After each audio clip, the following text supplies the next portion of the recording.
आणि आता थेट जाणार आहोत विधानसभेमध्ये, ज्या ठिकाणी प्रकाश मेहतांच्या मुद्द्यावर अजित पवार बोलतायत.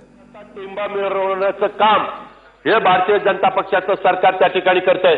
नरेंद्र मोदी साहेब सातत्याने देशामध्ये सांगतायत की आम्ही पारदर्शक कारभार करणार.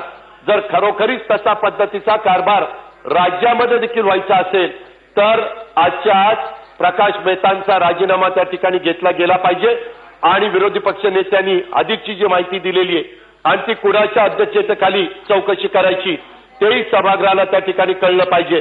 तोपर्यंत अध्यक्ष महोदय सभागृह चालवणं उचित ठरणार नाही आणि त्याबद्दल पण सरकारने त्यांची भूमिका स्पष्ट केली पाहिजे असं माझं अतिशय आग्रही मागणी आहे.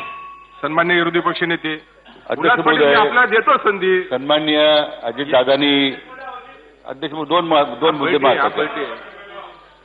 अध्यक्ष महोदय, पहिला जो मुद्दा त्यांनी मांडला हे ऑफलाईन आणि ऑनलाईन. अध्यक्ष महोदय, ऑनलाईन आणि ऑफलाईन पद्धतीने शेतकऱ्यांच्या विम्याच्या रकमा घेण्यासंदर्भात जो जिल्हा बँकांच्या पातळीवर राष्ट्रीयकृत बँकांच्या पातळीवर अध्यक्ष महोदय सावळा गोंधळ चाललेला आहे. हजारो शेतकऱ्यांचे आता फोन येत आहेत, SMS येत आहेत की बँका आता ऑफलाईन अध्यक्ष महोदय रकमा घेत नाही. ऑनलाईन साठी सरकारचं पोर्टल बंद पडलेलं आहे, इंटरनेट चालत नाही. अध्यक्ष महोदय, काल मी माननीय मुख्यमंत्र्यांना बुलढाण्याच्या एका शेतकऱ्याचं